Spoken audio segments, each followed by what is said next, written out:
about the Russia stuff. So would it help you if the president tweeted more about his agenda and say healthcare and say building the border wall and all of those other things that he promised? Well, you know, I've told him personally, and I think Chris Cuomo will get a laugh out of this, that I need the president tweeting because I need the cover for my Twitter account. But it would be better to have more tweets driving policy. Build the wall. And I would like to say to America, a wall is not a fence, it's not a virtual, it's not a balloon in the air, it's not a drone. It's a wall. It's a concrete wall, and it's 2,000 miles of concrete wall. And it's $1.6 billion. I mean, that's what might be holding up, you know, the funding for the government. But are you comfortable, Congressman, with providing $1.6 billion of taxpayer money, not from Mexico, to build that wall? Absolutely, yes, and more. And I'd throw another $5 billion on the pile, and I would find $500 million of that right out of Planned Parenthood's budget.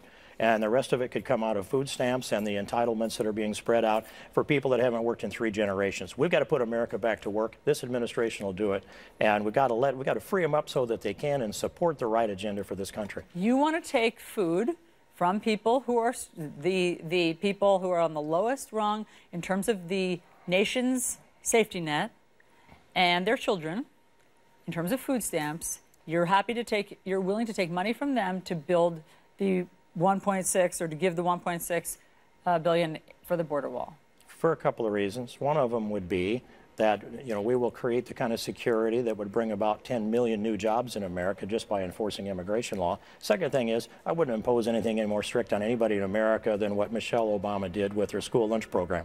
And so I would just say, let's limit it to that. Anybody that wants to have food stamps up to the school lunch program, that's fine. And but we have seen this go from 19 million people on now SNAP program up to 47 million people on the SNAP program. And you don't think all of them need it? Oh, I'm sure that all of them didn't need it. And so we need to set this down and ratchet it back down again. We built the program because to solve the problem of malnutrition in America. And now we have a problem of obesity. And when you match up the EBT card with what the scales say on some of the folks, I think it's worth looking at. Michelle Obama looked at it. Republicans should be able to look at it too. Congressman Steve King, we appreciate you coming on New Day with your perspective on all of these things. Thanks a lot, Ellison. I appreciate it.